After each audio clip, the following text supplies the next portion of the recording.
পরে দেখলাম কাজটা খুবই ভালো হচ্ছে, আমার খুব আফসোস হলো যে আমি এটা কেন করলাম না। আচ্ছা, ইমন ভাইয়ের সাথে তো আমার অনেক কাজ হয়েছে, স্ক্রিন শেয়ার করা হয়েছে। সো সারিকা আপুর সাথেও ফরচুনেটলি আমার স্ক্রিন শেয়ার করা হয়েছে। সো আমি জানি তারা অ্যামেজিং অ্যাক্টর, তো এবং রায়ান রাফি হচ্ছে এটা ডিরেকশন দিয়েছে। সো অফকোর্স দুজনের কেমিস্ট্রি, তারপর রায়ান রাফির লেন্সে বা তার পয়েন্ট অফ ভিউ থেকে দুজনকে আবার নতুন করে দেখা, অফকোর্স আমি খুব এক্সাইটেড এটার জন্য।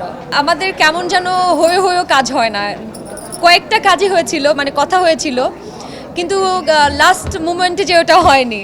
আচ্ছা, আমি বলি নিঃশ্বাস যে ওয়েব সিরিজ বা ফিল্ম, এটার জন্য আমাকে বলেছিল, সামহাও ওই সময়ে ব্যাটে বলে মেলেনি একদমই, মানে হি ওয়াজ অলসো দেয়ার, একটা ডাক্তারের ক্যারেক্টার ছিল, আমিও ডাক্তার, তো he was looking for me, but somehow মেলেনি।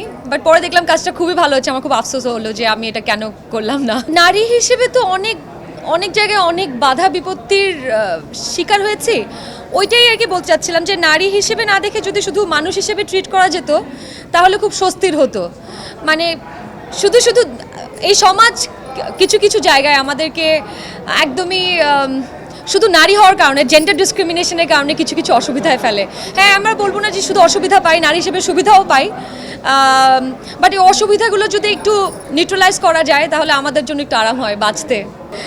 সেটা হয়তো আমার ব্যক্তিগত বিষয় নিয়ে, হয়তো আমি ওইটা এখন ব্যক্তিগত বিষয়টা, একটা খুব আনন্দের দিনে এসেছি, আমি মায়া দেখতে চাই, সো আজকে এটা নিয়ে কথা না বলি।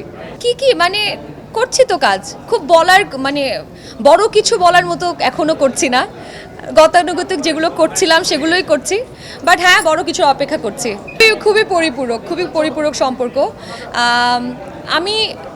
আমি আসলে খুবই ডিপ্লোম্যাটিক কোয়েশ্চেন, এটা অ্যান্সার দিতে হবে আমাকে, বাট আমি বলবো যে এটার আরেকটু সুন্দর সমাধান হওয়া যেত, অনেক দূরে চলে গেছে, মানে এটা এত দূরে যাওয়ার মতো, হ্যাঁ একটা সেন্সিটিভ ইস্যু অবশ্যই, মানে ওই সেন্সিটিভ ইস্যুটা যদি একদম ফোনে আমরা যদি পরিবারের মতো পারিবারিকভাবে চুপিসারে এটা শেষ করতে পারতাম তাহলে হয়তো বেশি ভালো ছিল, রেদার দেন সোশ্যাল মিডিয়াতে এত যে তোলপাড় একটা। এবং মামুন ভাই আমাদের অনেক সিনিয়র একজন, তার ক্যারিয়ারে এই সময় এসে ক্যারিয়ারে এরকম একটা দাগ লাগায়, এটাও অবশ্যই কাম্য না, এটাও খারাপ লাগে। এই জিনিসটা আসলে আরও একটু সহজ সমাধান হলে ভালো হতো, এটাই আমার।